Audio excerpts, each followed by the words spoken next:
Hi guys, आज हम पढ़ने जा रहे हैं बाइनोमियल थ्योरम। इसका हम शॉर्ट रिवीजन करेंगे आज। तो चलिए शुरू करते हैं।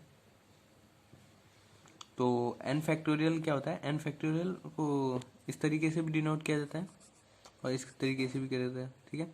और ये क्या होता है? ये मल्टीप्लिकेशन होता है जहाँ तक कि हमें फैक्टोरियल दे रखा है वहाँ तक नेचुरल नंबर्स का, ओके। और फैक्टोरियल 0 और फैक्टोरियल 1 की वैल्यू 1 ही होती है दोनों की। तो फैक्टोरियल 0 और फैक्टोरियल 1 दोनों की वैल्यू क्या होती है? 1 ही होती है। नेक्स्ट है जो एनसीआर होता है, उसको हम ऐसे डिनोट करते हैं, एग्जाम में कई बार ऐसे दे रखा होता है। उसकी वैल्यू होती है factorial n upon factorial r into factorial n minus r, okay. अगला n C r equals to n C n minus r होता है, जो बहुत बार यूज होता है कि कोई भी हमें एक्सपेंशन दे रखा है और उसमें जो फर्स्ट बाइनोमियल कोफिशिएंट होता है वो लास्ट बाइनोमियल कोफिशिएंट के इक्वली होता है, ठीक है। अब अगला हमें क्या दे रखा है? अगला दे रखा है कि एक्स प्लस वाई की होल पावर एन का एक्सपेंशन क्या होगा? तो n c 0 x to the power n c 1 x to the power n minus 1 y plus plus ये करके यहाँ कहाँ तक होगा? N C n y to the power n तक, ओके। और हमें कई बार बोल लेते हैं कि टोटल नंबर्स ऑफ टर्म्स कितनी होती है एक्सपेंशन में, इस एक्सपेंशन में, तो होती है एन प्लस 1। जैसे y1 से n तक n वैल्यूज और ये +1, तो n प्लस 1। अगला जाता है total number of dissimilar terms in the expansion x1 plus x2 plus up to x2 the power r की होल पावर n। तो total number of dissimilar terms क्या हो जाएंगी? n plus r minus 1 c r minus 1, okay okay. अगला आता है सम of binomial coefficients. तो सम of binomial coefficients क्या होता है? NC0 plus NC1 plus NC2 up to NCn, तो वो क्या हो जाता है? 2 to the power n। Next आ जाता है coefficient of x to the power r in expansion 1 plus x to the whole power n, तो क्या हो जाएगा? वो NCR हो जाएगा। Coefficient of x to the power r क्या हो जाएगा? NCR, okay. अब नेक्स्ट क्या है कि हमें r प्लस 1 टर्म पूछ रखी है किसी यानी कोई हमें एक्सप्रेशन दे रखा है, उसकी r प्लस 1 टर्म पूछ रखी है। जैसे एक्सप्रेशन मान लो कि x plus y to whole power n दे रखा है, तो वो क्या हो जाएगी? N C r x to the power n minus r और वाई आर, ओके।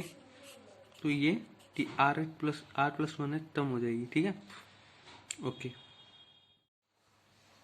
अब अगला आता है ग्रेटेस्ट बाइनोमियल कोफिशिएंट। मान लो कि हमें कोई एक्सपेंशन दे रखा है x plus y to the whole power n, ठीक है। यदि n ऑड हुआ तो ग्रेटेस्ट बाइनोमियल कोफिशिएंट क्या होगा? NCR। और यहाँ पर r क्या होंगे? n माइनस 1/2 और n प्लस 1/2, ओके ओके।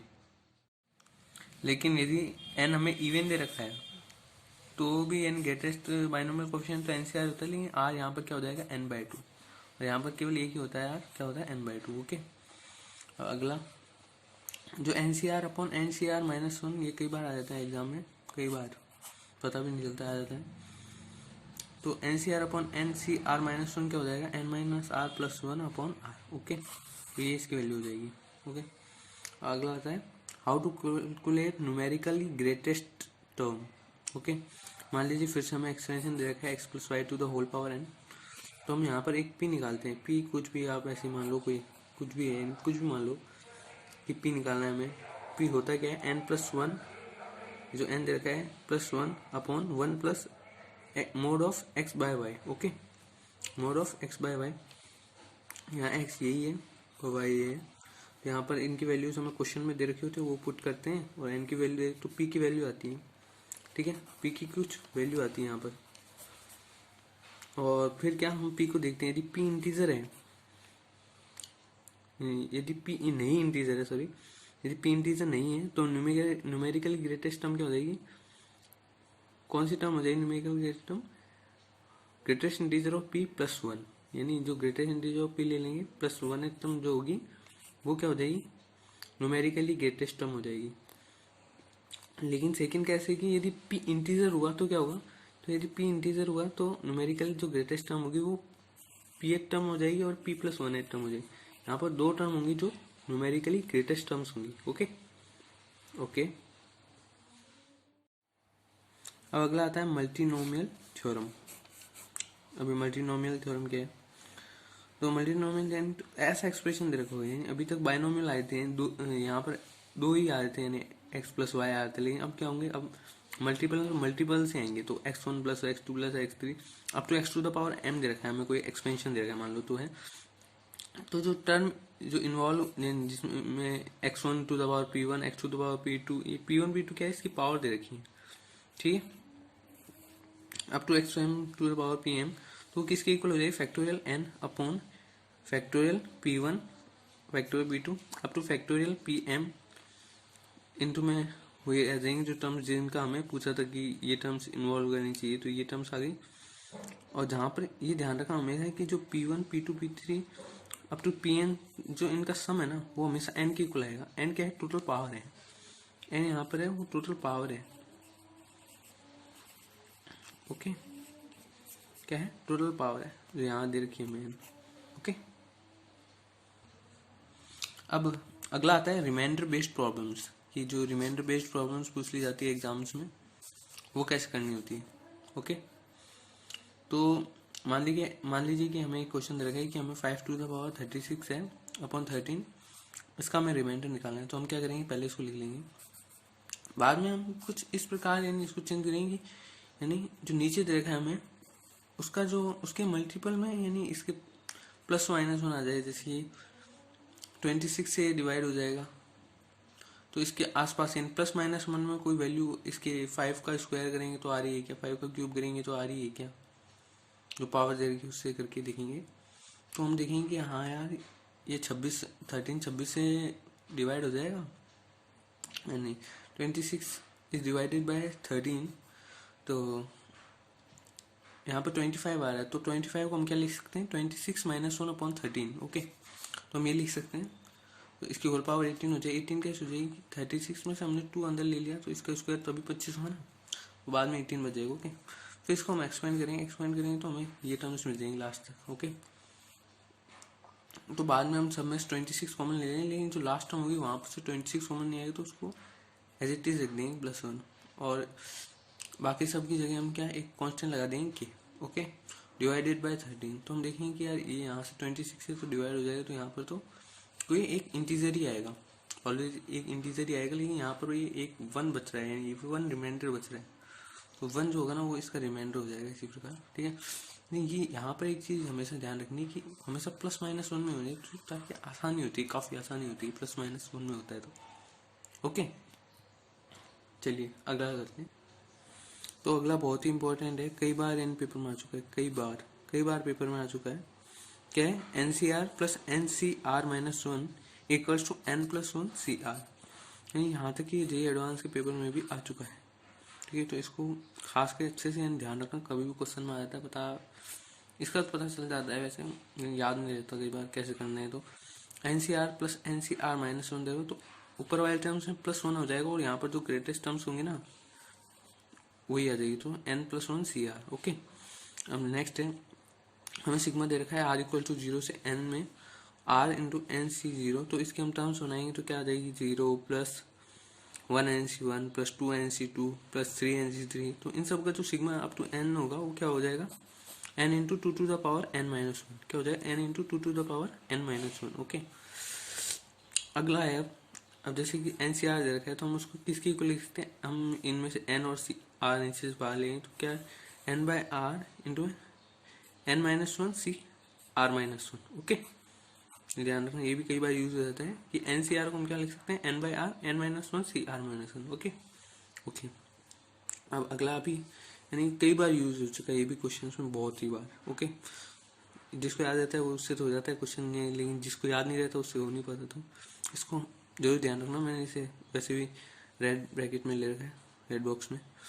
तो सिग्मा N1 CR1 दे रखा है, इंटू में N2 CR2 दे रखा है। ठीक है, तो इसका सिग्मा जो होगा वो किसके इक्वल हो जाए, N1 plus N2 CR1 plus R2, किसके, N1 plus N2 CR1 plus R2। ठीक है, और यहाँ पर जो R1 प्लस R2 हमेशा या तो कॉन्स्टेंट होनी चाहिए, यानी जो सिग्मा में जितनी भी टर्म्स आएंगी ना उनमें क्या R1 प्लस R2 हमेशा कॉन्स्टेंट ही रहेंगे, या फिर mode of R1 minus R2 constant रहेंगे।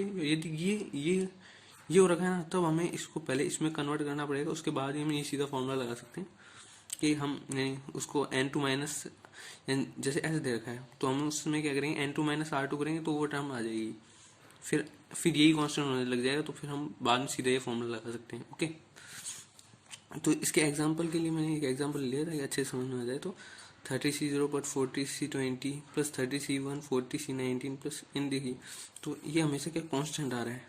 देखिए अब इसको ये ऐसे भी तो लिख सकता है ना 40C1, तो इन दोनों का डिफरेंस जो है वो सेम आता है हमेशा। डिफरेंस देखो 40C0 40C2, तो डिफरेंस कांस्टेंट आने लग जाता, तो हम फिर इसको इस तरीके से कन्वर्ट करना पड़ता ताकि R1 प्लस R2 कॉन्स्टेंट में आए, उसके बाद ही हम ये लगा सकते हैं फॉर्मूला। ओके, तो फिर जो इसका सिग्मा होगा वो क्या आ जाएगा 70C20। ओके, तो ये इसका सिग्मा आ जाएगा। ओके ओके, अब हम नेक्स्ट करते हैं।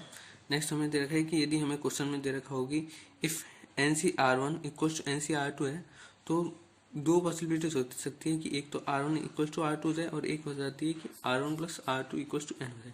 बच्चे जनरली ये ध्यान रख लेते हैं और ये भूल जाते हैं, तो दोनों कंडीशंस ध्यान रखिए कि दोनों ही कंडीशंस से आंसर आता है इसका। ओके ओके, चलिए नेक्स्ट करते हैं।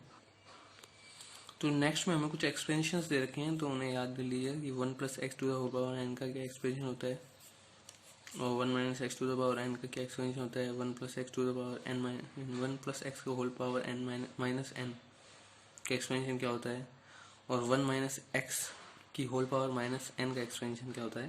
तो इसे ध्यान से याद कर लीजिए। ये लिमिट्स में भी काम आ जाता है, लिमिट्स में भी आपको पता है कि लिमिट्स में एक्सप्रेशन काम आते हैं, तो उसमें ये काम आ जाता है, और यहाँ तो है ही इनका काम। और मोस्ट यानी जो याद करने वो तो ये है मोस्ट इम्पॉर्टेंट, एक तो फर्स्ट और एक लास्ट, कि ये दो तो याद होने ही चाहिए, बाद के तो आप खुद कर रहे हैं, यानी याद रहे आपको ये दो तो।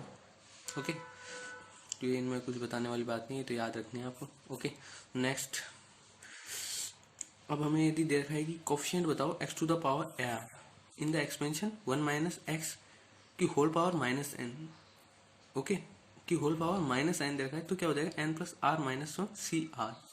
ये याद रखना, ये भी आ जाता है कई बार, क्योंकि जब हमें coefficient of x to the power r पूछा था, x to the power r का हमें कोफिशिएंट पूछा था किसमें 1 plus x to the whole power n में, तो वहां पर क्या था NCR, और यहाँ पर हमें x to the power r का कोफिशिएंट पूछा है, लेकिन 1 minus x to the power minus n दे रखा है, तो इसका क्या हो जाएगा n plus r minus 1 CR। Okay, ध्यान रखना, दोनों चीज़ें अलग अलग चीज़ें हैं, ठीक है। और अब अगला है, लास्ट भी है वो, बस इतना ही रिवीजन था। लास्ट क्या है, जो लास्ट पॉइंट है वो क्या है NC0 plus NC2 plus up to, यानी जो इवन बाइनोमियल कोफिशिएंट्स हैं और जो ऑड बाइनोमियल कोफिशिएंट्स हैं वो दोनों इक्वल होते हैं, उनका सम किसके इक्वल होता है 2 to the power n minus 1 के। ओके ओके, तो अब आपका पूरा बाइनोमियल रिवीजन समाप्त हो चुका है, और अब आप इसके क्वेश्चंस ट्राई कर सकते हैं। आपसे मोस्ट प्रोबेबली सारे क्वेश्चंस हो ही जाएंगे क्योंकि मैंने सारे पॉइंट्स कवर कर लिए। Okay, thank you for watching my video. Please like share subscribe my channel, और कमेंट करके बताएं और किस किस चैप्टर के आपको रिवीजन वीडियोस चाहिए। Thank you so much.